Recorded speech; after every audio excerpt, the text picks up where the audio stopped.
땅에 오직 주밖에 없네. 그 무엇도 나를 채울 수 없네. 주님의 평안 내 안에 있네. 그 누구도 빼앗을 수 없네. 이 땅에 오직 주밖에 없네. 그 무엇도 나를 채울 수 없네. 주님의 평안 내 안에 있네. 그 누구도 빼앗을 수 없네. 세상은 변해가고 소망은 힘을 잃어도 변함없이 붙드시는 그 구원의 손길. 폭풍이 몰려와도 두려움 물러가네. 우리 위에 싸우시는 그 손을 의지해. 이 세상 어디에서 평안을 찾을 수 있나. 목숨까지 내어주신 그 깊은 사랑을 우리가 바래왔고 꿈꾸어왔던 미래가 그 한없는 사랑 안에서 열리고 있네. yeah.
샬롬, 주님의 평강이 여러분과 함께하기를 기원합니다.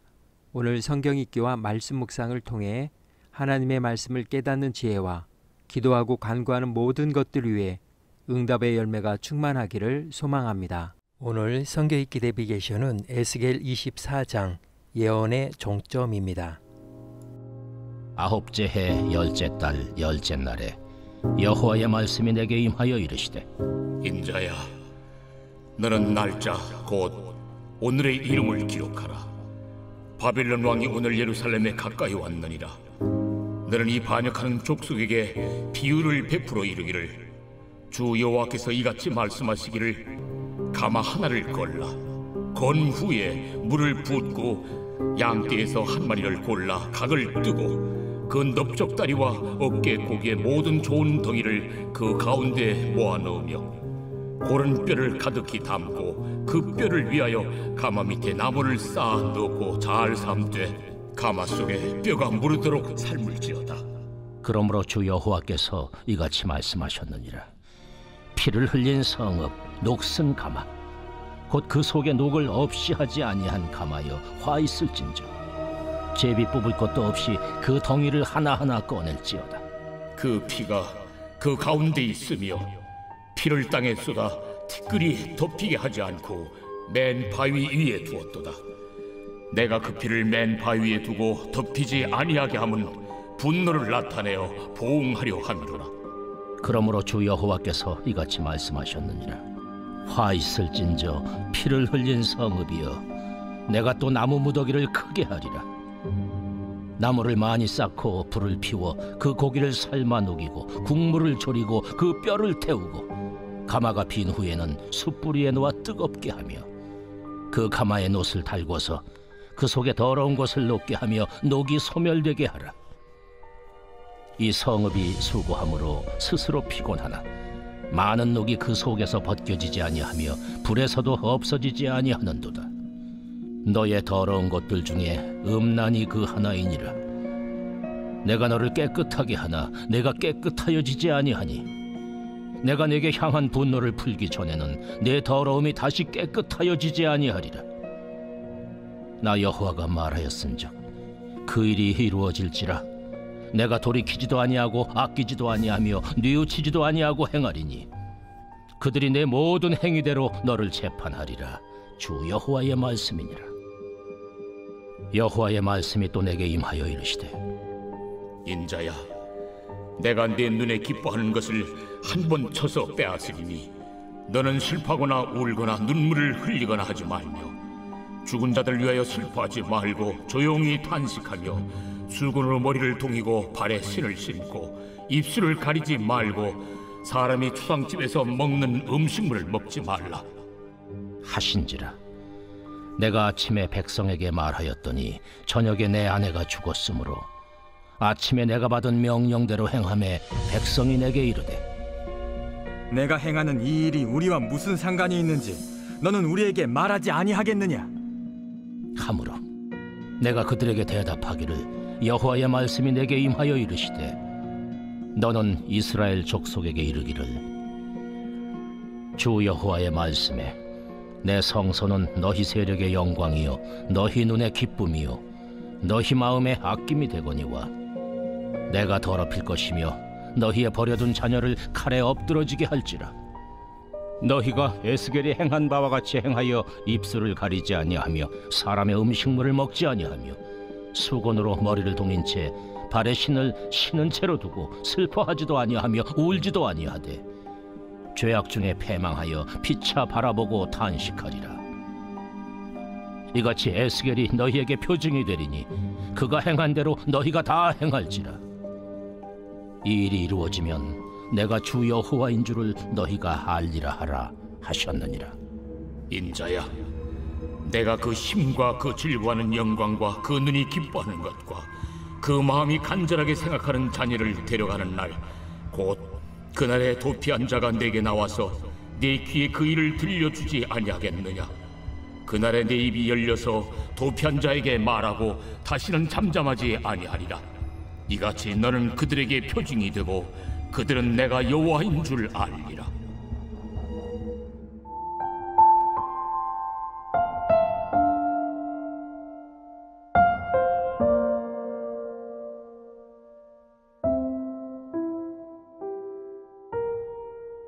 예언의 종점.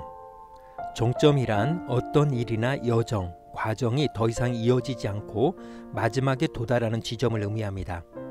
출발에 대응되는 도착점이며 끝이자 완결의 자리입니다. 일상 속에서는 버스나 지하철의 종점, 인생의 종점, 이야기의 종점 등으로 표현됩니다. 그러나 이 단어가 지닌 의미는 단순한 종교를 넘어 삶과 역사, 신앙을 바라보는 깊은 통찰로 확장됩니다. 종점은 이야기의 마지막 문장이자 전체 흐름을 되돌아보게 만드는 해석의 지점입니다. 한 인생의 종점에 이르러서야 우리는 그 사람이 무엇을 위해 살아왔는지, 어떤 선택이 진짜 중요했는지 돌아보게 됩니다. 종점은 서사의 끝이 아니라 오히려 그 전체를 해석하고 이해하게 거울과 같은 순간입니다. 또한 종점은 인간 존재의 유한성과 시간성을 마주하게 하는 자리입니다. 늘 계속될 것만 같던 삶도 언젠가 멈춘다는 사실, 그 누구도 피할 수 없는 끝의 필연성은 인간 존재의 본질을 돌아보게 합니다. 그리고 성경에서 종점은 단순한 끝이 아니라 하나님의 오래 참으심과 경고가 멈추고 심판과 진리가 드러나는 결정적 시점입니다. 이것이 바로 예언의 종점입니다. 하나님은 수많은 기회를 주시며 회개를 촉구하시지만 끝내 그 길을 거절한 백성에게는 말씀이 현실이 되어 심판으로 도래하는 날이 옵니다. 그날은 말씀이 침묵하는 날, 그리고 하나님의 주권이 증명되는 날입니다. 그러나 신앙의 눈으로 볼 때 종점은 끝으로만 남지 않습니다. 죽음의 종점은 부활의 시작이 되고, 고난의 종점은 은혜의 문이 열리는 순간이 되며, 예언의 종점은 하나님의 뜻이 온전히 드러나는 진리의 자리가 됩니다. 종점은 단순한 종결이 아닙니다. 그 모든 흐름과 말들이 하나의 진실로 응축되는 자리이며, 인간의 한계가 드러나는 동시에 하나님의 뜻이 밝혀지는 지점, 그것이 바로 예언의 종점입니다. 오늘 에스겔 24장의 주제어는 예언의 종점입니다. 본문은 에스겔이 바벨론으로 끌려온 지 9년째 되던 해 열째 달 열흘, 곧 예루살렘이 바벨론에 의해 포위된 바로 그날을 정확히 지목하며 시작됩니다. 이 날짜는 실제 역사 속에서도 예루살렘 멸망이 시작된 날로 기록되어 있습니다.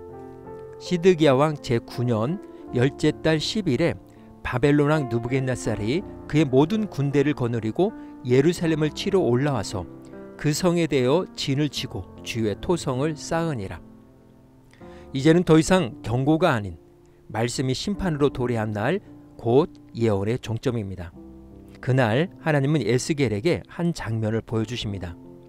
겉으로 보기엔 평범한 요리 장면이지만 그 속에는 예루살렘의 심판과 정결에 대한 상징이 담겨 있었습니다.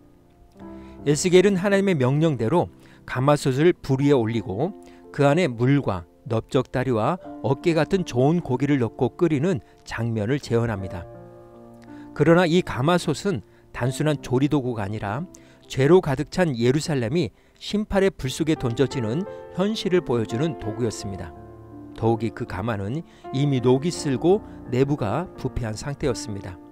하나님은 불을 더욱 세차게 지피셔서 국물을 다 졸아 타게 하시고 마침내 감춰진 죄와 불순물이 드러나도록 하십니다. 이 장면은 죄악이 극에 달한 예루살렘, 그리고 돌이킬 수 없는 하나님의 심판이 시작되었음을 선언하는 행위입니다. 백성들은 불 가운데서도 회개하지 않았고 오히려 죄악의 찌꺼기를 안고 심판 속으로 나아가고 있었던 것입니다. 그리고 하나님은 예언자 에스겔의 삶까지도 말씀의 도구로 사용하십니다. 단지 입술로 말하는 것을 넘어 그의 개인적인 고통을 통해 백성들에게 심판의 무게를 깊이 새기고자 하신 것입니다. 하나님은 에스겔에게 말씀하십니다. 사랑하는 아내가 죽더라도 슬퍼하거나 눈물 흘리지 말라. 그리고 실제 다음날 아내는 죽고 에스겔은 하나님의 명령대로 애도조차 하지 않은 채 침묵합니다. 이 충격적인 사건은 단순한 개인적 비극이 아니라 예언적 행동입니다. 이는 예루살렘의 멸망 앞에서 백성들이 충격에 잠겨 슬퍼할 틈조차 없이 무감각해질 현실을 예고한 것이었습니다. 그들이 의지하던 영광의 성소가 무너지고 모든 것이 사라지는 자리에는 슬픔도 통곡도 말도 사라진 침묵만이 남게 될 것입니다. 그리고 마침내 예루살렘에서 도망쳐온 자가 에스겔에게 멸망의 소식을 전하던 날, 에스겔은 다시 입을 엽니다. 그날이 바로 예언의 종점이 예언의 증거가 되는 순간입니다. 그제야 백성들은 깨닫게 됩니다. 여호와께서 참 하나님이시다. 오늘 구약성경 읽기 내비게이션 하루 성경은 에스겔 24장 예언의 종점이었습니다. 이 시간 기도의 자리로 나아갑니다. 에스겔 24장은 예언이 멈추고 심판이 시작된 종점입니다. 더는 유예되지 않는 하나님의 작정이 드러나고 말씀이 현실이 되어 회개의 문이 닫히는 순간입니다. 그러므로 지금 은혜의 시간이 끝나기 전에 하나님의 부르심 앞에 반응해야 합니다.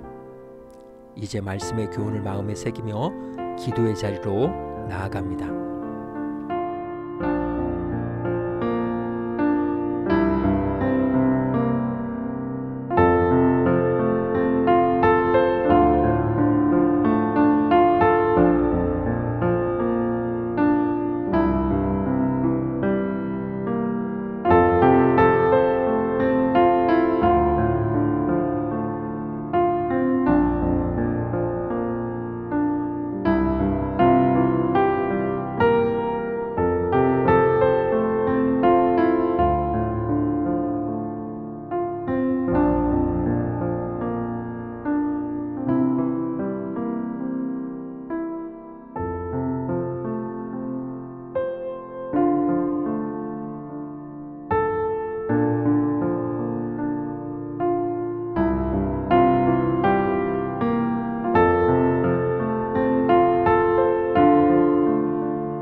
사랑의 하나님, 에스겔을 통해 주신 경고처럼 말씀이 현실이 되고 심판이 시작되는 종점이 날이 있음을 잊지 않게 하옵소서.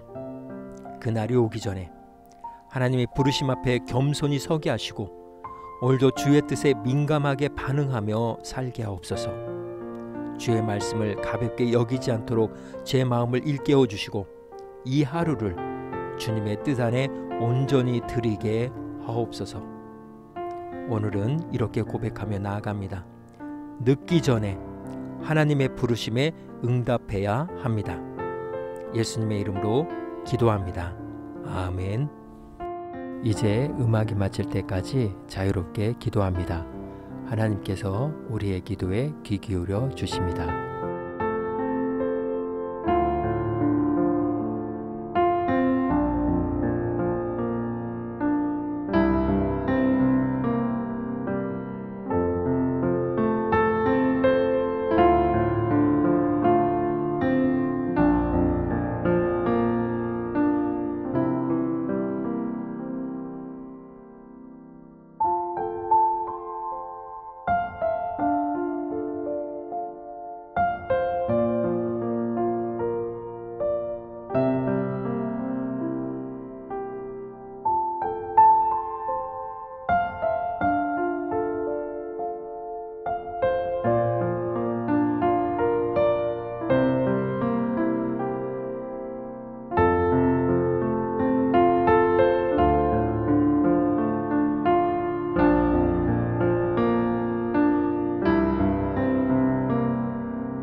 우리의 기도를 들으신 하나님께서 오늘도 동행하십니다. 주님 안에서 성령의 새 역사를 쏘내려 가시길 축복합니다.